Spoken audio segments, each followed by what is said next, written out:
C'est un plaisir de vous informer dans cette nouvelle session d'actualité sur Scoop FM. Mesdames et messieurs, voici les principaux titres. Un nouveau bilan des morts après l'incident d'évasion survenu à la prison centrale de Makala. Cette annonce a été faite par le gouvernement congolais. Vous aurez les détails dans ces journaux. Nous parlerons également de l'actualité en sport où les Léopards ont été vainqueurs devant le Walia d'Éthiopie ce lundi 9 septembre lors de la deuxième journée des éliminatoires CAN Maroc 2025. C'est tout pour le sommaire, mesdames et messieurs. Bonjour et bienvenue dans cette édition du journal. Comme annoncé au sommaire, après l'évasion à la prison centrale de Makala, le gouvernement congolais a annoncé mardi 10 septembre 2024 d'autres décès, un bilan qui alourdit celui des 129 morts, allant ainsi à 131 décès après décès de 2 autres blessés. Le détail avec Gracia Kaya. 2 autres détenus blessés lors de la répression armée des forces de sécurité à la prison sont décédés, portant le bilan à 131 morts. Il s'agit encore d'un bilan provisoire car plusieurs détenus blessés sont toujours dans des conditions difficiles à l'hôpital. Le porte-parole du gouvernement qui a fait la mise à jour du bilan annonce des sanctions à l'issue de l'enquête. Le président de la République a demandé à ceux qui s'occupent de l'enquête de pouvoir faire rapport dans les 7 jours qui suivent. Mais d'abord, c'est le regret et la profonde tristesse. Quand vous regardez les nombres de morts, on parle des 129, mais il y a 2 autres qui ont succombé de leurs blessures, a indiqué Patrick Mouyaya, invité sur le plateau de TV5 Monde et France 24. Depuis la tentative d'évasion, le chaos s'était installé à Makala, car il n'y avait pas d'électricité, pas d'eau et des bâtiments logeant le bureau du greffier, l'infirmerie ainsi que les dépôts alimentaires ont été incendiés. Le gouvernement travaille depuis pour remettre tout en place. Des mesures ont été prises, notamment l'eau a déjà été rétablie au niveau de la prison. Des mesures d'accompagnement ont été prises pour toutes ces femmes qui ont été victimes des violences sexuelles et des cas de viol, et les ONG, organismes non gouvernementaux, notamment le Bureau conjoint des Nations Unies pour le droit de l'homme, seront impliqués dans l'enquête en cours parce que nous voulons tous connaître la vérité de ce qui s'est passé ce jour-là et de ce qui a conduit à ces circonstances dramatiques, a souligné le porte-parole du gouvernement. Actuellement, les raisons de la tentative d'évasion à Makala ne sont toujours pas élucidées, mais le bilan annoncé par le gouvernement est déjà contesté par certaines organisations de la société civile. Selon les autorités, il y a des morts par balle, tandis que d'autres détenus sont morts suite au tir des sommations ou encore par bousculade et étouffement. Le sommet économique d'Abuja, capitale politique du Nigeria, ouvre ses portes ce mardi 10 septembre 2024. La RDC y est représentée par le vice-premier ministre, ministre de l'économie nationale, Daniel Mukoko Samba. Joyce Kalinga pour le détail. Au cours de cette grande rencontre qui s'étend jusqu'au 2 septembre courant, il sera débattu de la question stratégique pour la reprise et le développement en Afrique. Ces assises vont réunir des décideurs politiques, de chefs d'entreprise et des experts économiques pour discuter des stratégies de relance économique, des croissances et des développements du continent africain dans le contexte de changements économiques régionaux et mondiaux. C'est ce matin, de mardi 10 septembre, que le vice-premier ministre, ministre de l'économie nationale, Daniel Mukoko Samba va prendre la parole au nom du chef de l'État, Félix Antoine Tshisekedi Tshilombo, pour livrer aux autres dirigeants venus d'autres pays africains et d'ailleurs la vision mise en place par le gouvernement de Kinshasa pour relancer l'économie de la RDC. Pour rappel, à cette descente d'avion à Abuja, le vice-premier ministre, ministre de l'économie nationale, était accueilli par l'ambassadrice de la RDC au Nigeria, Pascaline Guérengo. Cette dernière était accompagnée de tous les membres de la mission diplomatique basée à Abuja. Le syndicat représentatif de la GECAMIN se sont réunis en séance extraordinaire ce lundi à Lubumbashi pour examiner la situation à la remonte de ceux qui traversent la GECAMIN durant quelques années déjà. Gaël Mangala nous explique. Les représentatifs de la GECAMIN réunis en séance extraordinaire ce lundi 10 septembre 2024 à Lubumbashi, ont exprimé la situation alarmante de la GECAMIN, tenant à déclarer en faisant un bref diagnostic de la santé de la GECAMIN qui se constate avec amertume une descente aux enfers de ces gigantesques monuments qui faisaient jadis la fierté du pays.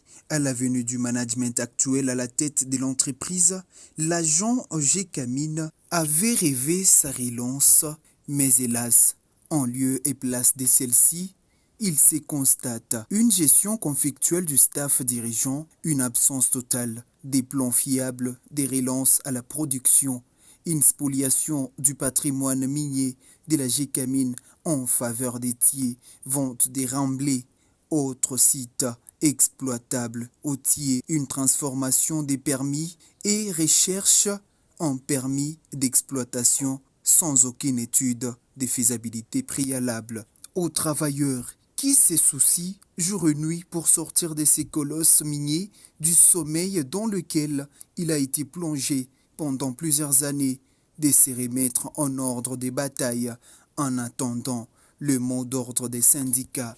À noter que l'objectif social de sa création est la recherche à la prospection minière, l'exploitation des réserves minières, les traitements et la transformation des substances minérales, ainsi que la commercialisation des métaux. Le gouvernement Judith Suminwa, à travers le ministre d'État Mwindo Nzangi Butondo, saluait pour l'attention soutenue portée à la province du Olomami, souvent oubliée lors des missions du gouvernement central. Le ministre d'État et ministre du Développement rural a été accueilli ce lundi 9 septembre par toutes les couches de la population des 7 parties du pays. Suivez ces reportages. C'est une semaine de travail annoncée à Kamina dans le Olomami. Ce lundi 9 septembre 2024, le ministre d'État en charge du développement rural Mwindo Nzangi Butondo a atterri sur la piste de l'aérodrome de Kamina aux environs des 10h45. Au bas de la passerelle pour l'accueil, le gouverneur du Olomami, Banza Moulomé Marmon, le député national honorable Banza Somwe Estache, élu de l'AVRP dans les territoires de Kabongo, les députés provinciaux, quelques membres du gouvernement provincial, les autorités traditionnelles et coutumières, les notables, le conseil provincial de sécurité, les forces vives, les associations socioculturelles et partis politiques membres de l'Union sacrée de la nation. À l'instar de l'AVRP, Action des volontaires pour la relève patriotique, partie chère à son excellence Mwindo Nzangi. Objectif, faire un état des lieux de route des dessertes agricoles et mobiliser les organisations paysannes dans la province du Olomami, dans la poursuite du vaste projet d'ouverture de voies de dessertes agricoles et améliorer les conditions socio-économiques du peuple congolais, telles que voulues par la première ministre Judith Suminwa, suivant les orientations du chef de l'État Félix Antoine Tshisekedi Tshilombo. Le chef de l'État Tshisekedi va demander de faire l'état des lieux complet des routes et de cette agricole dans le pays. Et nous avons un vaste programme de réhabilitation des routes qui va effectivement suivre notre vaste programme d'ouverture des routes nationales. Et donc je suis venu d'abord ici à Kamina pour voir ce qui se passe et pour venir accompagner le gouverneur Marmon. Mais je vais aussi aller à Kabongo pour aller voir les routes de cette agricole et intégrer les éléments de terrain dans la planification globale que nous avons au ministère du Développement rural. Nous sommes sur un chantier, un très grand chantier, celui de vouloir améliorer les conditions de vie des populations, des espaces ignorés depuis trop longtemps. Et je crois que ma présence ici à Kamina, c'est un message très fort que le gouvernement de Madame Judith est déterminé à pouvoir améliorer les conditions de vie des populations rurales. L'agenda du patron du développement rural en RDC, Mwindo Nzangi Butondo, est très chargé dans la province du Olomami. Il devra s'y rendre jusqu'à Kabongo, car tous les espaces ignorés sont désormais pris en compte par ce nouveau quinquennat du chef de l'État, Tshisekedi Tshilombo, afin que même les routes de dessertes agricoles soient construites pour un développement durable.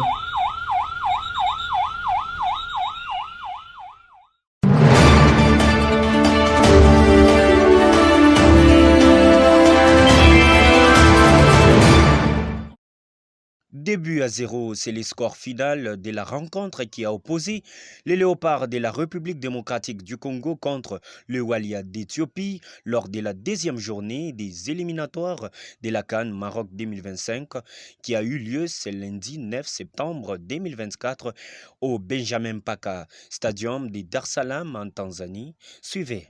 Dans un stade étranger, les Congolais ont montré leur suprématie devant une minorité de son public présent à Dar es Salaam et qui ont entamé le jeu avec beaucoup de difficultés dès le coup d'envoi du match avec une frappe de Samuel Essende interceptée par le gardien éthiopien à la 20e minute. Les poulains de Sébastien Desabre sont rentrés au vestiaire avec un 0 but partout dans la première période. À son retour, motivés par l'esprit des gagnants, les Léopards ont su prendre la situation en main pour ouvrir les scores sur une réalisation de Théo Bongonda sur un service de Joris Kaembe à la 72e minute. La petite balle au-dessus, c'est bien fait. Oui, et voilà enfin. Quelques minutes après, Fiston Kalala Mayele, qui venait de remplacer Samuel Essende, s'est montré intéressé pour doubler la note en lançant un froid dans son public adverse à travers une offrande de Meshak Elia. L'attaquant des Pyramides FC marque son 3e but de la sélection à la 76e minute. Pour les Léopards, pour Elia Meshak, la tête libératrice, celle qui va permettre de respirer définitivement pour... Cette deuxième victoire des Congolais dans ces éliminatoires CAN Maroc 2025 fait couler la salive des supporters congolais au pays tout comme ailleurs sur la performance de l'équipe dans la prestigieuse compétition continentale. Parlons de la RDC, la République démocratique du Congo, nos Léopards. Ils montrent une image positive pour ce moment. Ils montrent une image positive en étant déjà premier de leur groupe. Ils ont gagné le match, ils ont eu à livrer. Et pour projeter la RDC dans ces éliminatoires Maroc 2025, je pense que la RDC va se qualifier. La RDC se qualifiera et jouera la RDC jouera la CAN au Maroc et elle va se qualifier sans peine. Dans la même perspective, les résultats obtenus par le Léopard font jaser les analystes sportifs sur la technicité du sélectionneur national Sébastien Desabre, qui ne fait que surprendre plusieurs. Premièrement, je m'en vais féliciter Sébastien Desabre et tout son staff technique, mais également les joueurs qui ont eu à mouiller leur maillot pour nous ramener encore 6 points pour les éliminatoires de la CAN en Maroc 2025. Je pense que c'est une très bonne chose aujourd'hui. Sébastien Desabre, pour moi, c'est un homme qui est idéal aujourd'hui pour la République démocratique du Congo. Il a laissé redonner l'image à notre équipe, il a redonné le goût de notre équipe nationale, il a redonné l'âme à notre sélection. Je pense aujourd'hui, c'est un homme qu'il faut encourager aujourd'hui. C'est l'homme qu'il faut à la place qu'il fallait dans notre sélection.